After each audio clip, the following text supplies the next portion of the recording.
Welcome. You're listening to the Malcontent News Russia-Ukraine War podcast, the show that cuts through the fog of war and updates you about the ongoing conflict in Ukraine. Don't forget to like, comment, and subscribe on Apple Podcasts, Spotify, and Google Podcasts. Hello, I'm Marina Yevshan, your host of the Russia-Ukraine War Report podcast, and today is July the 22nd, 2024. It has been 3,829 days since Russia started covert military operations in Crimea, 10 years and 153 days since the start of the Russia-Ukraine war, and 2 years 149 days since Russia expanded its war aggression. We are back after the CrowdStrike crash knocked us offline from Thursday night and most of Friday. Today's podcast looks at events that happened over the weekend. During the podcast, you will find the Russia-Ukraine war map helpful to visualize the areas discussed. There is a link in the podcast description, and there are map updates today. The Russia-Ukraine war report is compiled by our team from around the world. Today's report includes information from our direct contacts and journalists in Ukraine, the Russian Ministry of Defense, the General Staff of the Armed Forces of Ukraine morning reports, operational commands north, south and east of Ukraine, open source intelligence, our in-house team of analysts and geospatial experts, and pro-Ukrainian and pro-Russian mail bloggers and social media channels with a track record of trying to be accurate.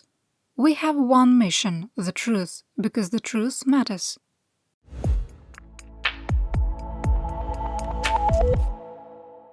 Here is my daily assessment. There are only minor changes from the previous week, so if you skip ahead, it won't hurt my feelings. I won't even know. 1. Russian losses of armor, mobility and personnel are unsustainable even for Moscow, with continued indications that Russian combat potential is declining. 2. Russia will continue to make tactical gains during its current offensive, but the lack of strategy, low troop morale, poor battlefield medicine, corruption and degraded logistics make it highly unlikely that Russian forces will be able to exploit any new breaches in 2024. 3. NATO's policy of escalation management is a failure, and Russia will continue to set conditions for kinetic acts of aggression in Europe. 4. The threats to leave NATO and end support to Ukraine by Republican presidential candidate Donald Trump are a direct threat to global stability and Ukraine's military capabilities in 2025 and beyond. This is the last day for this entry. 5. Russia will continue to commit increasingly worse violations of international humanitarian law until international watchdogs and Ukraine's allies take a unified and firm stance. 6. We maintain the world is caught in the mutually assured destruction and stability paradox. 7. Russia's sustained attacks on Ukraine's energy infrastructure, which has destroyed over 80% of its combined thermal and power plant capacity, is a continuation of Russian crimes against humanity that started in October 2022, as outlined in 4 arrest warrants issued by the International Criminal Court. 8. The attacks on Ukraine's energy infrastructure have incrementally increased the chance of an intentional nuclear accident at multiple nuclear facilities in Ukraine.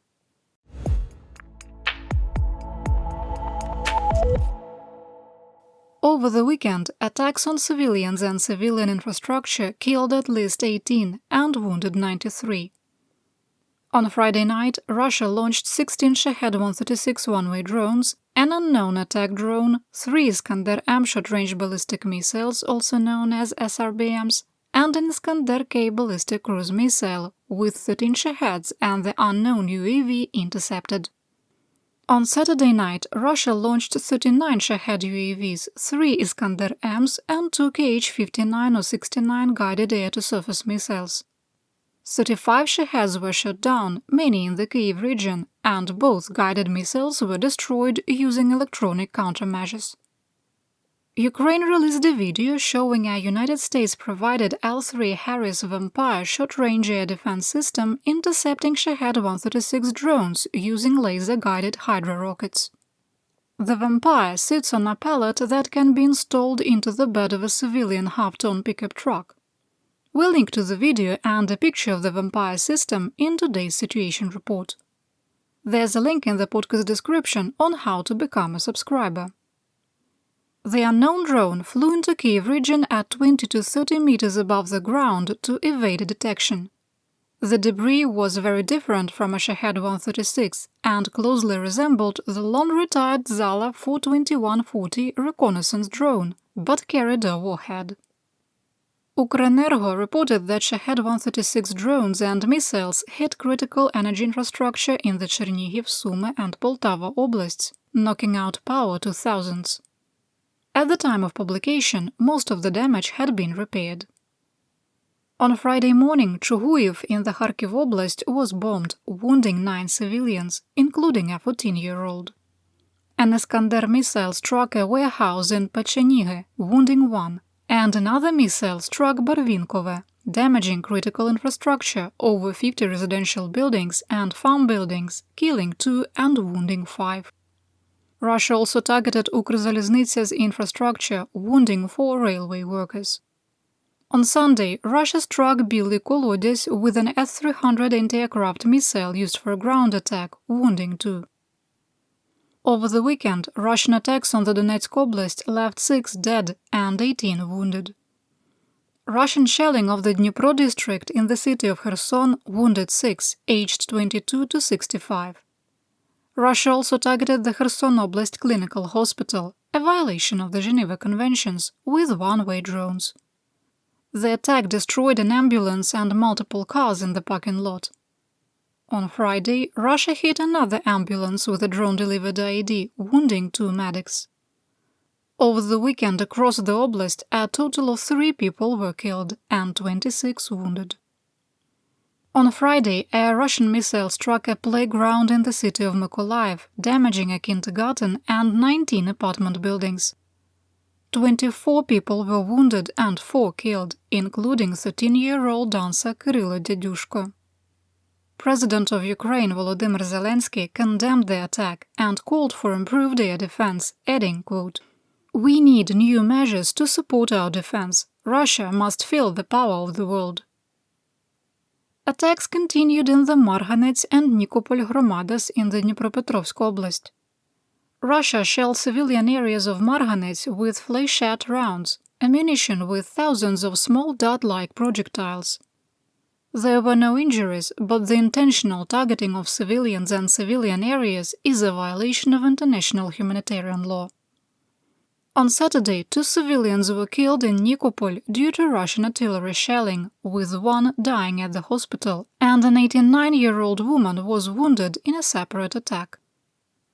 On Friday in the Sumy Oblast, a woman was injured in Nova Sloboda by a Russian drone-delivered IED that targeted civilians. On Sunday, a one-way drone struck a combine harvester in the Bilopilya Hromada, killing the operator and wounding his assistant. Russia has been intentionally targeting agricultural operations during Ukraine's harvest season and setting wheat fields on fire.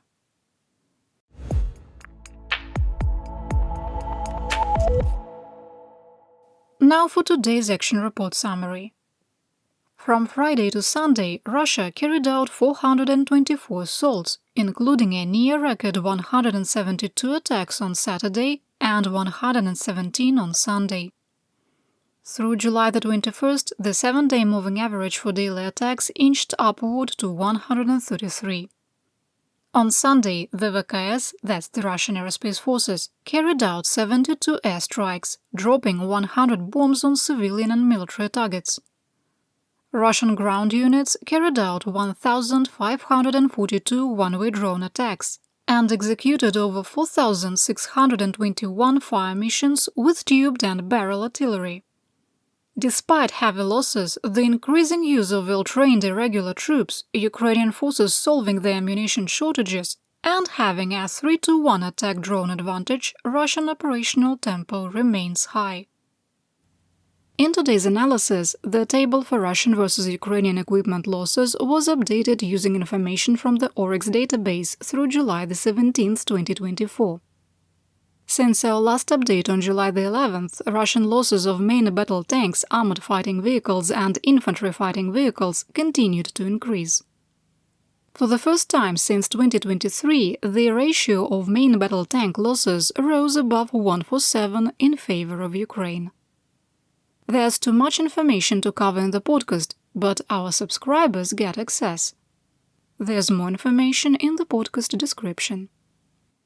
Now let's talk about what happened on the battlefield. Ready? Here we go.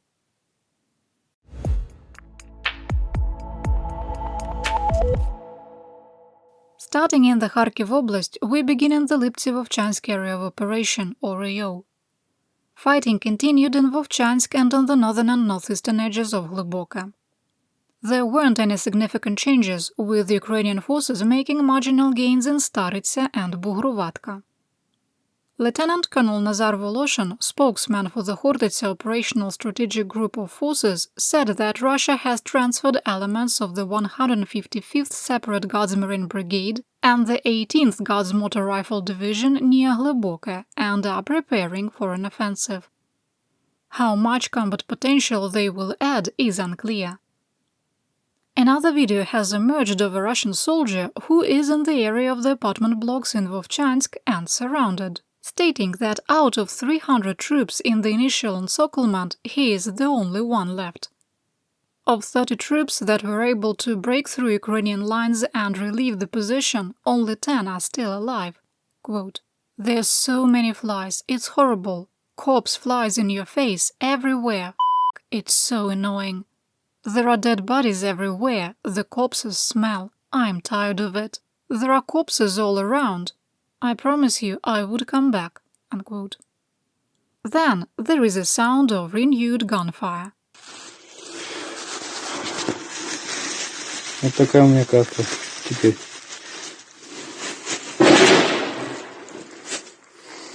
Quote, "They work again." Quick sidebar, he means Ukrainian troops. They work everywhere. They work. Russia continued offensive operations in the Kupiansk AO, trying to advance in the direction of Sinkivka and Berestova. Russian forces raised a flag in the center of Peshchane, but the squad of 4 soldiers spent less than 35 seconds at the location before abandoning the flag. We link to the video and you can watch it for yourself. In our assessment, this was a picture report, with one soldier clearly taking a picture or recording a short video with a cell phone. A picture report is when a Russian commander orders a location must be captured by a set date. A subordinate orders a squad to infiltrate Ukrainian lines to take a brief video or a video at a familiar landmark, even though they don't control the area. This is done for pay bonuses, propaganda, and due to the dysfunctional culture in the Russian Ministry of Defense. Based on the video, there is insufficient evidence to prove the village is occupied. We did adjust the grey area to include Peshchane. In the Svatovo AO of the Luhansk Oblast, Russian forces continued their attempts to advance in the direction of Stelmachivka without success. In the Kremena AO, Russian forces assaulted Ukrainian defenses east of Makiyivka and in the direction of Nevske and Terny, with no change in the situation. The Ukrainian 12th Special Operations Brigade Azov made marginal gains in the Serebrensky forest at Paraboyna Lake, near the Siversky Donets River. There have been additional advances, but we need to respect operational security.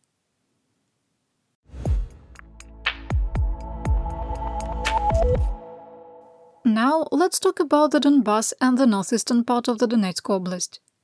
In the Siversky AO, Russian forces continued their attempts to advance toward Verkhnyokamyansk from Zolotarivka and Vyimka from the southeast. Ukrainian source Deep State reported that Russian forces recaptured Rozdolivka without pictures or videos. We moved the village back into the grey area. In the Konstantinivka AO, Russian mercenary Melblogovo Gonza reported fighting continued in the area of Kalinivka, countering Ukrainian reports that the village was captured by Russian troops last week. Fighting also continued on the western edge of the canal district of Chasiv Yar, with Gonzo expressing skepticism of reports that Russian troops have crossed the Siversky Donetsk-Donbas Canal. And if you're confused by Ukrainian sources declaring Russia captured villages and semi-reliable Russian sources declaring no, we didn't, we are right there with you.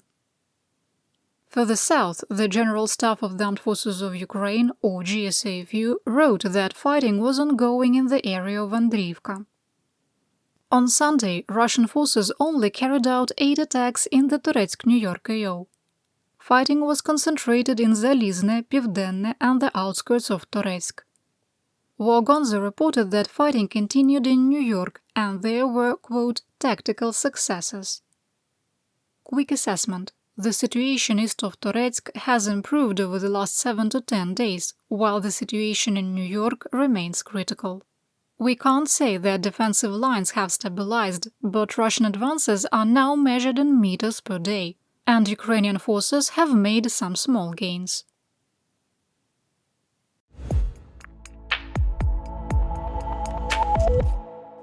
In southwestern Donetsk, heavy fighting continued in the Avdiivka AO. Due to the new tactical gains by Russian troops, we are renaming this region to the Pokrovsk AO. Intense fighting continued on the outskirts of Vozdvizhenka and in the area of Novoalexandrivka. Russian forces have occupied the village of Lozovatske and reached the western edge of Progress. Fighting continued in Novoselivka Persha and in the area of Umanske, where the situation remains critical. Heavy fighting also continued on the eastern edge of Karlivka, where Russian forces were unable to advance. In occupied Donetsk, power outages in the Rostov region of Russia caused the water pumps for the Don-Donbass pipeline to shut down. Despite the reduced water pressure, the pumps remained on in the occupied territories, causing major damage and disrupting water service. The Don-Donbass water pipeline opened less than a year ago after 2 years of work. Only 45% of the water was reaching the faucets of the city of Donetsk due to numerous leaks in the crumbling infrastructure. Water and sewer service could be out for months. The occupied parts of the Donbass are also dealing with rolling blackouts, internet outages, and restricted cellular service. The city of Donetsk is also buried in garbage due to a workforce shortage and a lack of sanitation early in the year, bringing the available landfills to capacity. The new Russian-run sanitation company, Donsnabkomplekt, blamed the previous company for the situation and said it would take at least 2 months to clear area garbage piles. The Putin-appointed illegitimate governor of the so-called Donetsk People's Republic, Denis Pushilin, had cracked down on news reports about quality of life issues. The open reports of the issues and broken promises by Pushilin are significant. In the Vuhledar AO, fighting continued in Krasnogorivka and western Paraskovievka with no change in the situation. Russian mail bloggers who were predicting a Ukrainian withdrawal from Krasnogorivka by now have soured, with one writing, quote, "The Ukrainian garrison is forced to abandon its positions gradually, but there is no talk of fleeing." GSAFU reported there wasn't any significant fighting in the Vremivka AO, but the VKS heavily bombed Ukrainian positions from Vuhledar to Vremivka. You're listening to the Malcontent News Russia-Ukraine War Podcast. Our team of journalists, researchers, and analysts is funded by readers, listeners, and viewers just like you. To support independent journalism, please consider becoming a patron. You can find us on patreon.com/malcontentnews.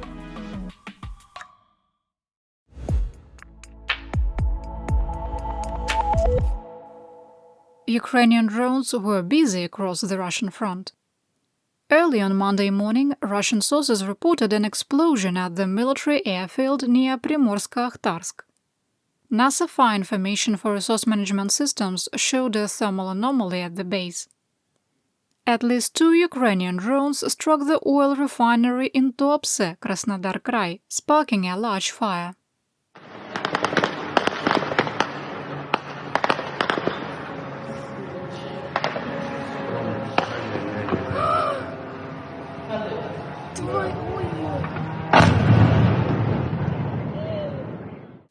Local video showed one Ukrainian drone flying to the refinery with small arms unable to intercept it. The drones did not appear to strike the distillation towers. Вот она, гадость.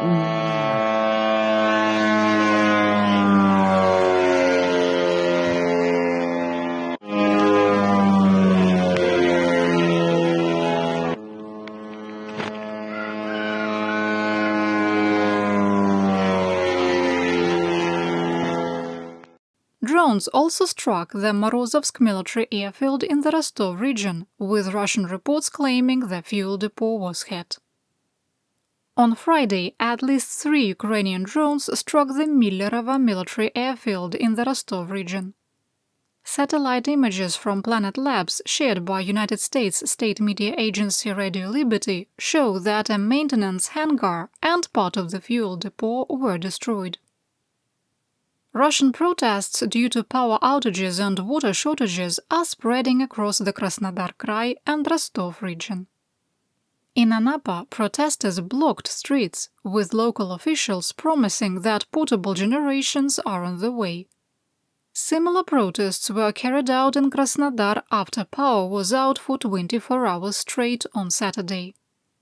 Russian officials claim the outages are due to a historic heat wave, excess load on the power grid, and the loss of Reactor 1 at the Rostov nuclear power plant. Moscow is likely losing patience with the spreading protests, with at least 2 people arrested.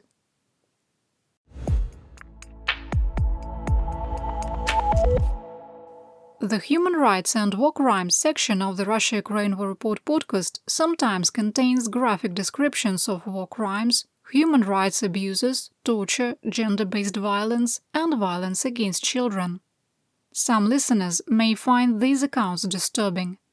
Today's report does not contain any graphic content. World Central Kitchen reported that a Russian drone attacked with an IED a clearly marked humanitarian aid vehicle returning from delivering food in, quote, the vicinity of Alexandrivka. The press release did not specify in which oblast. The driver was uninjured, but the vehicle was destroyed. Since February 24, 2022, Russian attacks have killed 7 members of World Central Kitchen in Ukraine.